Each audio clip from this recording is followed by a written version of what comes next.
이 부흥은 말씀과 회개에서부터라는 제목을 가지고 우리가 은혜를 나누고자 합니다. 우리 평양 장대응 교회의 부흥, 그러면 아마 1907년도 다 기억하실 겁니다. 원산 대부흥 운동에서부터 시작되었었던, 그래서 이 불길이 한국 기독교 역사에 있어서 결코 잊을 수 없는 평양 장대응 교회의 부흥을 이끌었던 하나의 주요한 부흥 운동이었었거든요. 근데 이게 장차 처음에는 남자 말씀 사경회에서부터 시작을 했었던 그런 부흥회였습니다. 9일 작정으로 해서 이 부흥 운동이 시작이 되었는데, 사경회가 시작이 되었는데, 만주에서도 오고 이 부흥회를 참석하려고 사진을 한번 좀 보여줬으면 좋겠는데요. 저기 한번 보시죠. 1907년 대부흥은 뜨거운 구령운동으로 이어져서 국내는 물론이고 만주와 중국 등지까지 복음의 확신을 가져왔다. 이렇게 했는데 장대현 교회 앞에 모인 성도들을 찍은 건데 저게 한 1,500명가량 모였다고 해요. 됐습니다. 1,500명 정도 모였는데 전국 각지에서 그 추운데 무슨 이 따뜻한 보온이 됐겠습니까? 그러니까 1,500명이 모여서 부흥회를 여는데 1월 달이니까 굉장히 추웠었던 때죠. 거기에다가 지금처럼 무슨 방한복 입는 것도 아니고 이 우리 조선 분들, 우리 조상들이 뭐 입을 옷이 있었겠습니까? 추위에 벌벌벌벌 떨면서 부흥회를 참석했는데 그때 부흥회의 절정이 1월 15일과 16일 날 성령이 임재한 사건이었는데요. 이 하나님의 말씀을 들은 성도들이 통곡하면서 회개의 기도가 터져나오기 시작했는데 이 회개하고 통곡하는 그 광경을 이렇게 묘사합니다. 회개하는 기도는 마치 바다에 있는 성난 파도 소리 같았고, 여러분 파도 소리 어떤지 아시죠? 그 파도 소리처럼 그 회개 기도 소리가 확 하는 그런 소리겠죠. 그 소리가 있었고, 그리고 그 소리 때문에 교회당 지붕이 뜯겨져 나가는 것 같았다. 뜯겨져 나가는 것 같았다. 저 지붕이 뜯겨져 나가는 것 같았다. 그렇게 전하고 있습니다. 이 선교사님들도 이 광경을 보고 너무 이 감격이 있었던 나머지 본인 선교국에 이 선교 보고 편지를 쓰지 않습니까? 이 장대현 교회의 부흥 이야기를, 부흥의 소식을 옆에서 지켜보면서 이 자기 본국에 선교 편지를 쓰는데 이 편지의 내용 중에 일부분에는 이 장대현 교회의 부흥에 관한 이야기가 적혀져 있는데 이렇게 적고 놓고 있습니다. 사람들이 죄를 깨달고 얼마나 아우성을 치는지 지옥이 따로 없습니다. 몸을 비틀고 고통을 견디지 못하는 성령의 능력으로 마음이 베인 것처럼 회중이 떼굴떼굴 구르면서 회개하는데 지옥을 보는 것 같은 고통스러움이 터져나오는 역사가 있었습니다. 그렇게 적어놓고 있는 거예요. 그러니까 이 초대교회 대부흥의 역사 가운데는 단순히 박수치고 기뻐하고 음식 나누고 이런 모습이 있었던 것이 아니라 이 회개하고 그리고 죄에 대해서 통곡하는 지붕이 뜯겨져 나가는 것 같았다고 표현할 정도니 어느 정도인지 우리가 조금은 좀 상상해 가지 않습니까? 이 성령의 역사가 나타날 때 항상 수반되어지는 아주 공통적인 영적 분위기가 있습니다. 그거는 심령이 가난하게 되어지는 역사입니다. 이 심령이 가난하게 되어진 역사 가운데 하나님이 말씀을 주시면 그 말씀이 어떤 말씀이든지 간에 그 성도들, 그 심령들을 갈아엎는 놀라운 역사가 일어나기 마련이거든요. 이때 장대응 교회의 부흥의 역사가 1907년이었는데 그것보다 12년 전이죠. 1895년도하고 그로부터 10년 이후 1905년도에 무슨 일이 있었냐면 각각 청일전쟁과 러일전쟁이 있었던 해였습니다. 그러니까 다른 나라 민족들이 이 조선 땅에 들어와서 자기네들 강대국의 세력을 넓히고자 전쟁을 할 때에 이 나라 백성들은 멀거니 그걸 쳐다보면서 얼마나 이 속에서 이 분노가 치밀었겠습니까? 그리고 나라에 대한 이 힘없는 민족에 대한 서글픔이 그 안에 담겨져 있었습니까? 마음이 심령이 그런 상태에서 또 이 부흥이 있기 바로 6년 전에 무슨 일이 있었냐면 1901년에는 신축년 기근이 있었습니다. 신축년 대기근. 이때 이 기근으로 인해서 죽은 사람의 숫자가 90만 명에서 150만 명이 죽었습니다. 여러분 한번 상상해 보십시오. 우리나라 백성이 쌀이 없어가지고 90만 명에서 150만 명이 그냥 아사한 거예요. 이 아프리카에서 난 일이 아니라 우리 조선 땅에서요. 그러니 이 나라 조선 민족들이 얼마나 마음이 이 심령이 나라 없어서 이 땅에 피비린내 나는 전쟁이 생기고 있죠. 그들이 전쟁할 때에 우리 조선 민족들만 싹 빼놓고 본인들끼리만 전쟁했겠습니까? 온갖 못된 짓은 다 했겠죠. 거기에다가 밥이 없어서 90만 명, 150만 명이 거기에 죽었다고 생각해 보십시오. 무슨 이 나라에 희망이 있었겠습니까? 무슨 이 나라에 소망이 있었겠습니까? 이때에 이 선교사님들과 그리고 이 목사님들께서 여기에서 복음을 전하시는데 복음의 내용은 다른 데 있겠습니까? 하늘을 바라보라 이거죠. 하나님을 바라봐라. 이 민족에 무슨 소망이 있겠느냐? 저 이제는 사방이 막혔으니 하늘을 바라보라 라고 했을 때에 그때의 그 심령 가운데 말씀이 떨어지자 여기에는 마치 이 석유를 부은 것처럼 확 하고 불이 붙은 게 성령운동의 시작이었었던 겁니다. 이게 하나님의 타이밍입니다. 부흥의 역사 가운데는 항상 여기는 훌륭한 말씀이 있었고 어떤 게 있었던 것이 아니라 거기에는 항상 심령의 가난함, 심령의 사모함이 항상 거기에 밑바탕에 자리 잡고 있었던 거죠. 오늘 요나서 3장을 보십시오. 여기에 부흥운동이 일어나게 되는데 이 부흥운동은 2800년 전 아수르, 즉 이스라엘과 원수 같은 아수르 나라의 부흥운동이 일어났습니다.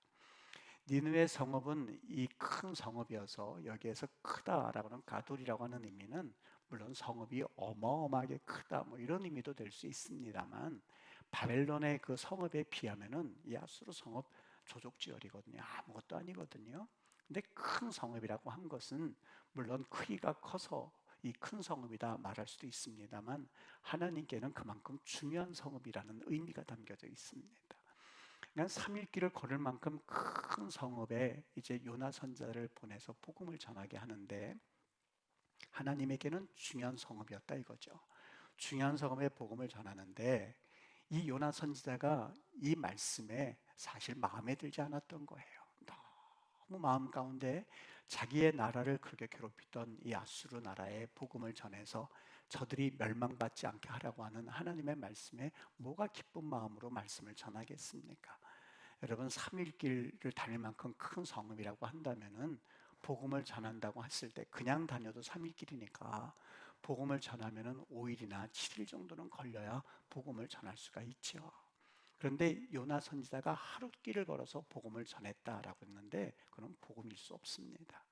여기 그가 뭐라고 전했냐면 40일이 지나면 니느웨 성읍이 멸망하리라 무너지리라. 니느웨가 무너지리라 이렇게 외쳤다고 그러는데 히브리 말로는 딱 5단어입니다. 오드 아르바임 욤 베니느베 네케파트. 그 말은 뭐냐면 오드 아르바임 40일 후에는 여기 욤이라는 날이란 뜻입니다. 40일 날이 더 지나면 여기 무너질 거야 이 뜻입니다.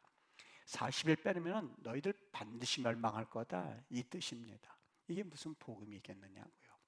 하나님이 너희들을 사랑하시니까 너희들 회개하면 이제라도 하나님이 돌이키실 거야 라고 말해야 이게 복음이고 그러니 너희들 잘 돌이켜서 하나님 앞에 심판받지 않도록 해라 라고 말을 해야 그게 온전한 복음 전하는 자의 자세지요. 근데 요나 선자는 그럴 마음이 없었어요. 40일 날이 지나고 너희들 멸망할 거다. 멸망할 거다에 지금 초점이 들어가 있는 거예요. 멸망할 거다. 여러분 여기에 무슨 복음이 있고 무슨 진심 어린 그런 선지자의 자세가 있었겠습니까? 그냥 하나님께서 너 가서 전해라. 안전하니까 물고기 뱃속에 들어보냈다가 다시 보내니까 어쩔 수 없이 그냥 복음을 전했었던 겁니다. 복음을 전했다기보다도 저주 선포했던 거죠.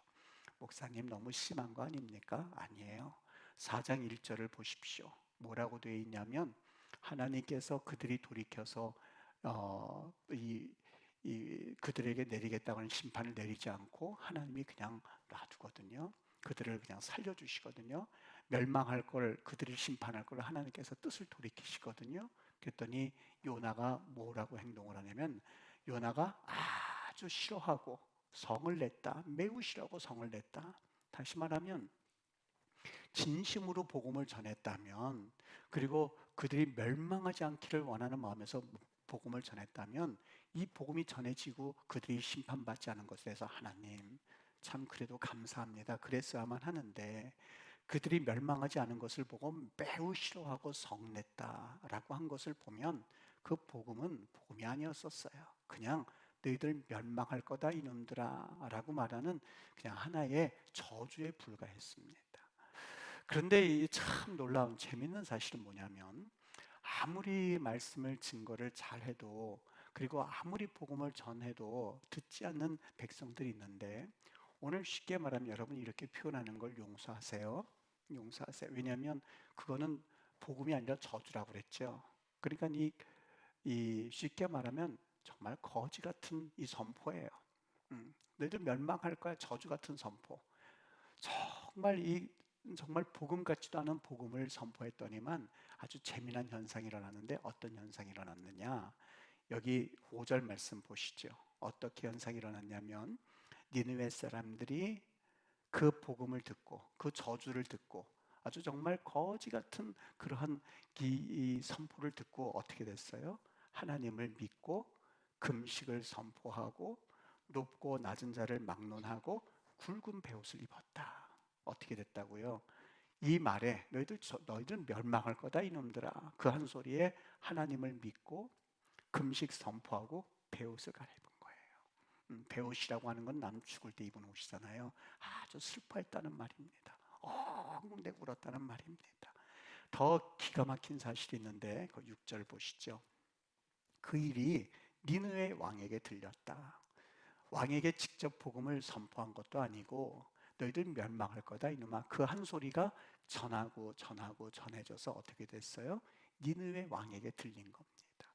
니느웨 왕에게 들림에 이번에는 더 아주 코믹한 일이 일어나는데, 어떤 일이에요? 왕이 보좌에서 일어나서 왕복을 벗고 그 다음에 어떻게 했대요?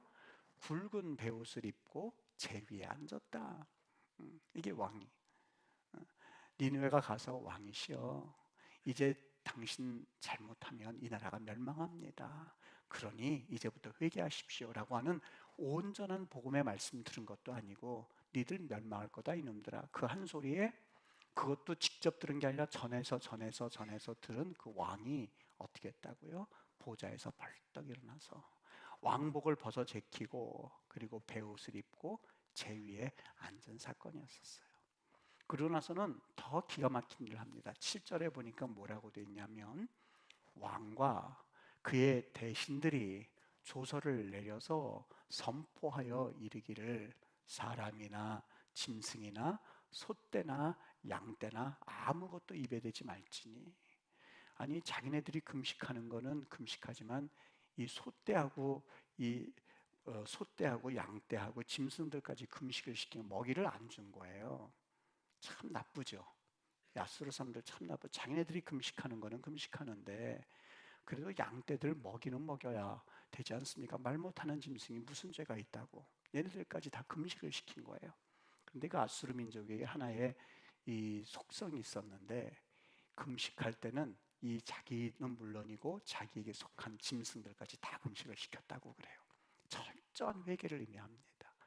그러니까 여러분, 복음을 잘 전해 듣고 그렇게 했더라면 그나마 이해라도 할 텐데, 니들 멸망할 거다 이놈들아, 그 한 소리에 왕이 전해 듣고 나서는 자기가 회개하고 제옷에 앉았을 뿐만이 아니라 또 한 가지, 조서를 내려가지고 백성들에게도 금식을 시키고 자기 양떼, 소떼, 짐승들까지 아무 물도 먹이지 않고 금식을 시켜버린 거예요.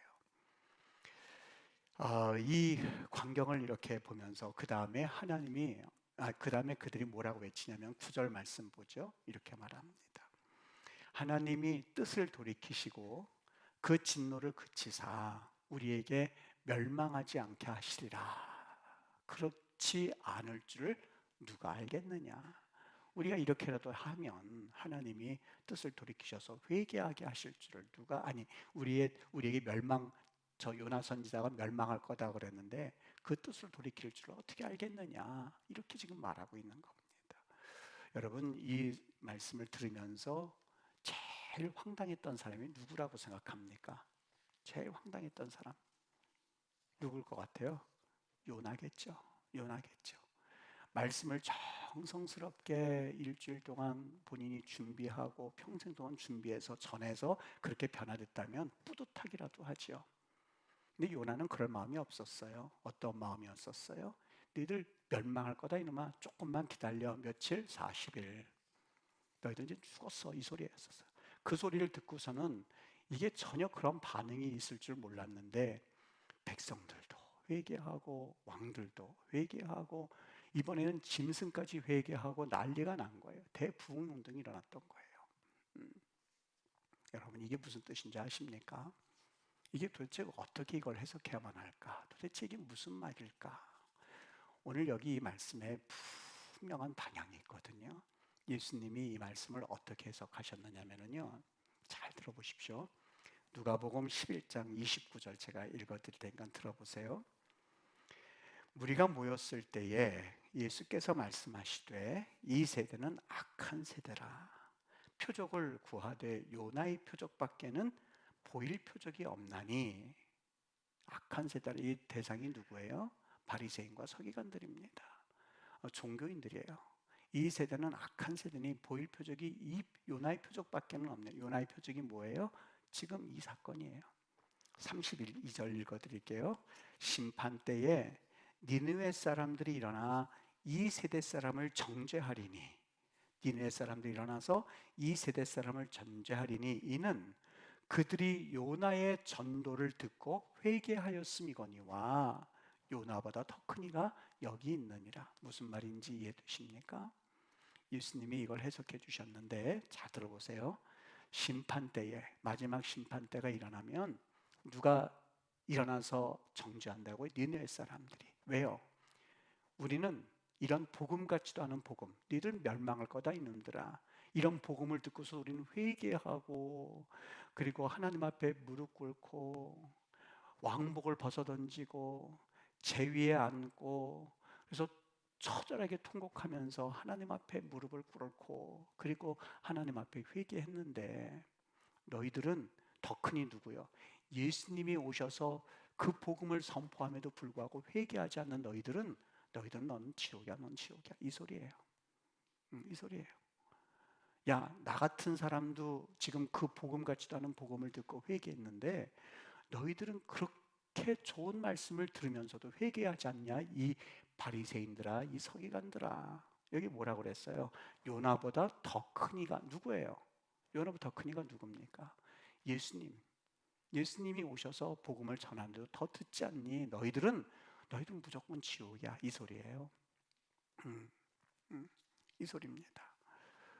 여러분, 오늘 이 말씀은 누구에게 행하신 말씀이었었어요? 오늘 요나의 이 표적은 여러분 초점이 어디가 있냐면 항상 성경에는 그 방향이 있는데 그 방향을 분명히 보고 그리고 그 방향을 따라서 읽어야만 성경이 읽혀지거든요. 오늘 예수님께서 요나의 표적을 통해서 말씀하시고자 하신 이유는 하나님의 관심이 누구에게 있는 줄 아십니까? 이스라엘 백성들에게 예수님이 있으셨던 겁니다. 자, 봐라 얘들아, 너희들 한번 들어봐라. 저 요나 선지자가 마음을 다해서 복음을 전한 것도 아니고 40일 지나면 너희들 멸망할 거다 이놈들아 라고 하는 그 복음의 말씀 같지도 않은 복음의 말씀을 듣고도 이 사람들이 이렇게 회개했는데 너희들은 예수님이 오셔서 말씀을 전하는데도 회개하지 않고 이 복음을 듣지 않고 있으니 너희들은 이 어떻게 구원받을 수가 있고 너희들은 저주받은 백성 아니겠니? 라고 하는 예수님이 말씀하셨다. 심령이 그들에게는 전혀 마음받을 준비되지 않았던 거예요. 이 아수르 민족들이 왜 이렇게 회개했나 하고 그 심령을 가만히 그 배경을 보면은요, 그때 당시에는 아수르가 우라루트라고 하는 그 외세의 침략에 노출돼 있었고, 두 번째, 지금 현 시대처럼 전염병이 돌고 있었고요. 아무리 그래도 이 첫 번째, 두 번째 이유 가지고 이 사람들이 어떻게 회개했나? 그런데 창조과학계에서 이 날짜를 하나하나 뒤로 돌리다 보니까 뭘 우연히 발견했냐면 이 요나 선지자가 복음을 증거할 때에 계기일식이 있었습니다. 그러니까 이 아수르 민족들이 계기일식, 해가 완전히 가려지는 사건을 보면서 큰 두려움에 휩싸여져 있다가 요나 선지자가 나타나서 너희들 멸망할 거다 이놈들아, 언제? 40일만 지나봐 라는 소리에 그들이 처절하게 하나님 앞에 엎드려서 회개했던 사건이 오늘 이 사건이었었습니다. 그들이 그렇게 처절하게 회개하는 그 사건을 보면서도 마음이 강팍해져서 하나님 앞에 회개하지 못한 채 예수님이 오셨음에도 불구하고 예수님이 오히려 십자가에 못 박게 그들이 음모를 꾸미는 그 광경을 보면서 참 예수님이 마음이 아팠던 거죠. 마음이 강팍해진 곳에. 여러분, 우리가 하나님 앞에 마음을 강팍하게 가지는 것만큼 저주스러운 게 없습니다. 찬양을 해도 감동이 있지 않고, 말씀 예수님이 오셔서 전한다 한들 그 말씀에 감동도 받지 못한 채, 여러분, 회개라고 하는 거는요, 회개라고 하는 거는 다른 게 회개가 아닙니다. 눈물 한번 쏙 빼고 그리고 또 가서 아이 우리 예전에 그랬어요. 예전에 어떤 분들 보면 회개하고 교회에서 예배 잘 드리고 가서 그냥 꺾는 거예요. 꺾는 게 뭔지 아시죠? 술판 벌리는 거예요. 그런 분들도 있었어요. 아니에요. 회개라고 하는 거는 그냥 눈물 한번 쏙 빼고 예배 때 한번 와다다다다다다 우선 하고 그리고 자 됐다, 이제 됐다, 이게 아니에요. 회개라고 하는 거는 관점이 세상에서 가지고 있는 관점을 가지고 살다가 이제는 그걸 돌이켜서 하나님 관점으로 사는 것을 일컬어서 회개라고 말합니다.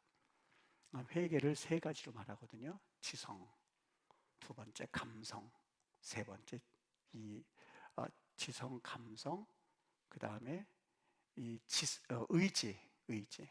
첫 번째 이 지성은 뭘 말하냐면 내가 죄인이구나 하는 걸 처절하게 깨닫는 겁니다.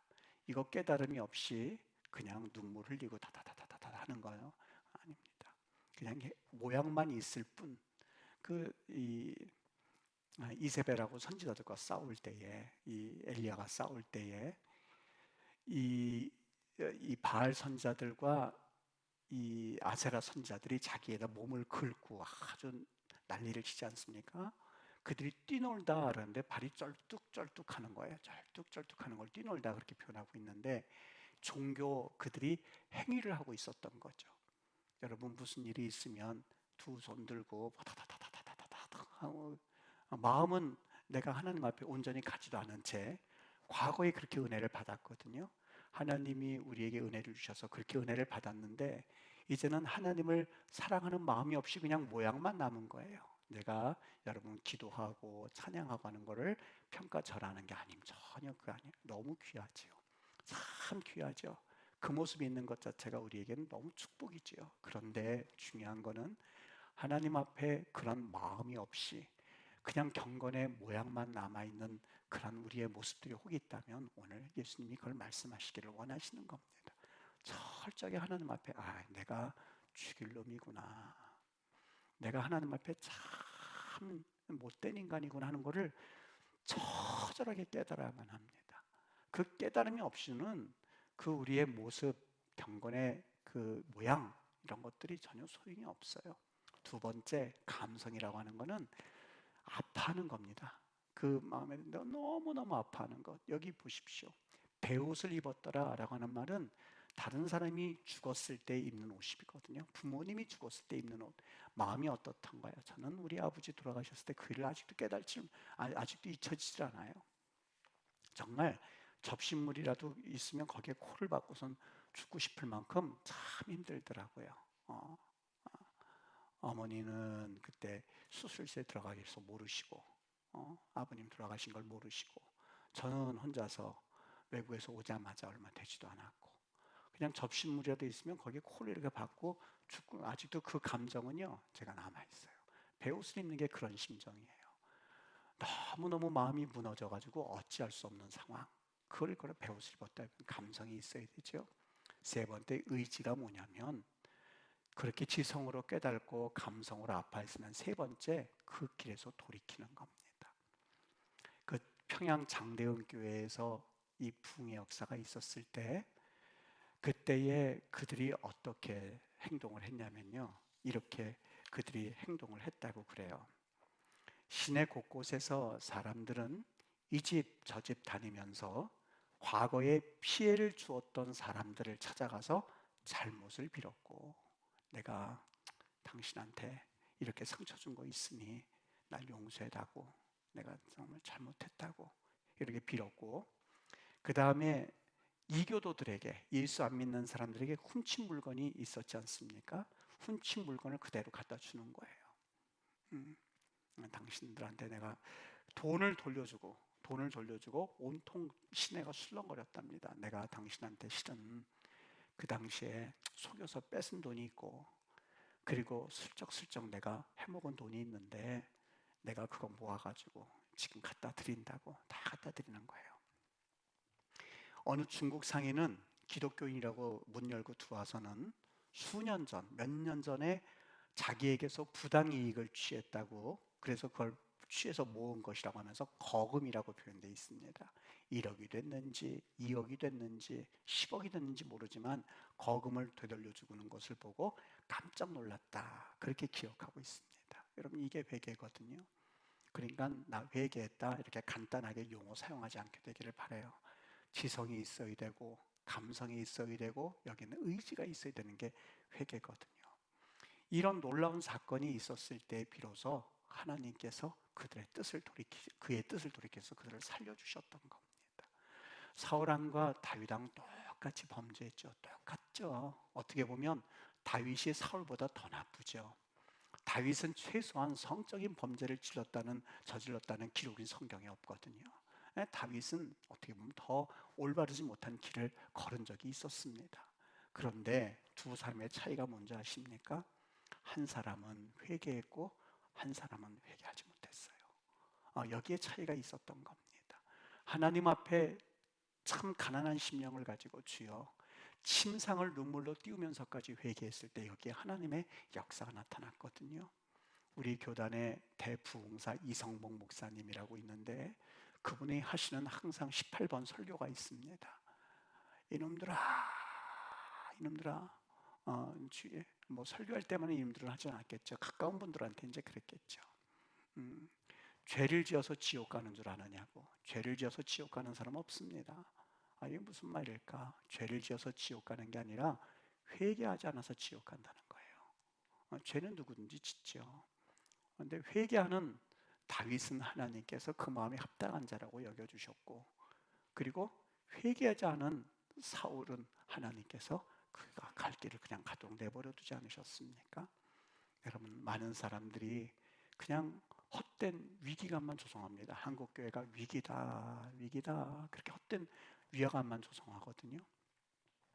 왜 위기인가 봤더니 교인 수가 줄고 헌금이 줄었다 이거죠. 헌금이 줄고 교인이 줄고 목회자로 부름을 받아도 목회할 장소가 없고, 그리고 개척을 해도 교회가 이제 성장하지 않고, 한국 교회가 이젠 부흥되지 않고 그냥 정체된 것만 해도 부흥이라고 보는 이 시대야말로 위기다, 이렇게 이야기를 하고 있거든요.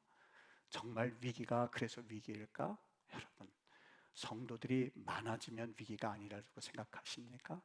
성도가 많고 수천 수만 명이 있다 한다 할지라도 거기에는 진정으로 회개를 경험해 보지 못한, 그래서 진정 하나님 앞에 회개가 뭔지를 모르는 수천 수만 명이 있는 것이 더 위기가 될 수가 있는 거죠. 하나님 앞에서 진정으로 회개가 무엇인지, 하나님 앞에 진정 믿음이 무엇인지 정확하게 아는 하나님의 거룩한 백성 한 명이 있으면 여기에 진정 희망이 있는 것 아니겠습니까? 주의 은혜 가운데에 많은 사람들이 이렇게 문제를 제시하고는 있습니다만, 생각해보면 우리가 이 회개하고 기도하고 부흥의 불길을 우리가 소망하고, 그리고 우리 다음 주에는 성탄절이어서 하나님 앞에 한 영혼이라도, 그리고 집에서 예배하지 않는 우리 성도들이 있다면 다 데리고 나와서 같이 예배하자고 말씀을 했습니다. 여러분, 이것은 단순히 숫자만 늘립시다라는 이야기가 아니, 그 차원이 아닙니다. 그렇지 않습니다. 한 명 그에게 복음을 전하고 교회에 나오는 그 나오게 하는 그 하나님 앞에서의 열정과 열망이 우리에게는 살아나야만 합니다. 영혼을 불쌍히 여기고, 그리고 내가 얼마나 큰 죄인인지, 그리고 하나님 앞에 내가 얼마나 잘못 살았는지를 직접 자녀를 보면서 여러분 깨달으시게 되기를 바라요. 남편을 보면서 깨달으라는 얘기고, 아내를 보면서 깨달으라는 이야기입니다. 그렇게 하면서 처절하게 내가 하나님 앞에 엎드려 회개할 때 비로소 우리 하나님께서는 나를 먼저 받으시고 내가 드리는 제물을 받으시는, 아벨을 먼저 받으시고 아벨의 제물을 받으신 것처럼 말입니다. 오늘 여기 성경에서 요나의 이 표적을 보면서 예수님께서 요나의 표적 가운데 하시고 싶었던 말씀이 있습니다. 이것은 단순히 2800년 전에 이런 일이 있었단다 재밌지, 물고기 뱃속에 사람이 들어갔었대 글쎄, 그리고 그 요나가 나와서 니느웨에다 복음을 선포했더니 그들이 다 회개가 일어났대, 부흥했대, 우리 한번 부흥해 봅시다, 이 뜻이 아니에요. 이거는 그 당시 바리새인과 서기관들에게 이 사람들이 심판자가 되리라라는 말씀을 통해서 마지막 때, 야, 얘네들도 이렇게 말했는데도 심령이 가난해져서 부흥이 일어났고 이렇게 됐는데 너희들 어떻게 살라고 그러니? 라고 하는 예수님의 책망 어린 말씀이었거든요. 우리 이 말씀을 예수님이 이 자리에 쓰셔서 전한다고 한번 여러분들이 상상해 보십시오. 어떻게, 무슨 말씀을 전할 수 있다고 생각하십니까? 여러분, 정말 말씀이 거기에 꿀처럼, 꿀송이처럼 달지 않아서 이 시대의 위기라고 생각합니까? 정말 교회가 부흥되지 않아서 위기라고 생각되어지십니까? 하나님 앞에 참 이 요나가 있었던 이 당시 사람 심령이 가난하게 되어서 정말 자신의 짐승까지 회개를 시키면서 하나님 앞에 철저히 무릎 꿇었던, 복음 같지도 않은 복음, 야 이놈들아 너희들 멸망할 거야, 40일 있다가, 그 말씀 하나 듣고서도 하나님의 놀라운 역사가 일어났는데 피리를 불어도 춤을 추지 않고 예수님이 복음을 전해도 전혀 반응이 없는 그 시대를 향해서 주님께서 요나의 표적밖에는 보일 게 없어 라고 말하셨던 그 예수님이 오늘 우리 이 강대상에서 그렇게 말하지 않으시게 되기를 정말 바랄 뿐입니다. 하나님 앞에 어떻게 살아야만 할까? 여러분, 문제를 정확하게 보실 수 있으셔야만 합니다. 너무 생각 없이, 아무런 생각 없이 세상이 이렇게 흘러간다고 해서 그저 흥흥대고, 또 다른 사람들이 이렇게 한다고 해서 그것이 다 맞는 것이 그냥 우르르 몰려가고, 그것이 아니라 여러분, 하나님의 사람들은 비록 다른 사람들은 그렇게 걸어간다 할지라도 세상을 좀 정확하게 볼 수 있어야 됩니다. 세상을 명확하게 보고 그리고 세상을 살아가는 자세가 있어야만 합니다. 세상이 어려워지고 그래서 전도가 어려운 것이 아니라 우리 믿음에 문제가 생긴 것이죠. 그리고 성령의 도우심을 구하지 못했기 때문에 그렇죠. 부흥은 어떻게 시작해야만 할까? 부흥은 철저하게 말씀으로 먼저 돌아가야만 합니다. 그리고 주님과 첫사랑을 꼭 회복해야만 합니다. 다시 한번 내가 얼마나 큰 죄인지를 깨달아야만 합니다. 다른 사람을 보면서 네가 잘못했으니까 내가 그러지, 네가 그렇게 행동하니까 나도 그렇게 하지, 너부터 고쳐라고 하면서 다른 사람의 눈의 티를 보면서 내 자신의 들보를 바라보지 못하는 삶에서 이제는 우리가 다시 한번 내 눈에 있는 들보를 먼저 바라볼 수 있어야 됩니다. 그리고 하나님 앞에 철저하게 내가 하나님 얼마나 내가 큰 죄인인가 하는 것들을 먼저 고백해 볼 수 있어야만 합니다. 부정적인 이야기 듣고 교회에 대한 때로는 부정적인 이야기에 꽉 차서 자신의 인생을 망친다면 그것만큼 불행한 인생이 어디 있습니까? 교회 와서 구원받고 교회 와서 하나님 앞에 은혜를 경험하고 천국 백성이 되어야만 하는데 순수했던 영혼들을 다 하나님 앞에서 죄인으로 물들이고 부정적인 것으로 물들이고 그리고 하나님 말씀을 듣지 못하게 귀를 막아버리는 그 책임을 어떻게 지시려고 우리가 하나님 앞에 막 살아갈 수가 있겠습니까? 그래서는 안 됩니다. 하나님의 말씀을 분명하게 잘 마음속에 심어두고 그리고 다시 회복해야 될 것이 있습니다. 금요기도 회복하고 수요 예배 회복하고 새벽 예배 회복하고 내가 하나님 앞에 잘 살지 못해서 우리 교회가 때로는 힘이 들고 내가 하나님 앞에서 올바로 살지 못하기 때문에 성도들이 힘이 들고 내가 올바로 살지 못하기 때문에 성도들이 힘들고, 내가 올바로 살지 못하기 때문에 하나님 나라가 참 이렇게 어렵구나 하는 것을 자각해 하는 데서부터 부흥은 시작이 됩니다. 먼저 하나님 앞에 말씀으로 잘 다져질 수 있게 되기를 바라요.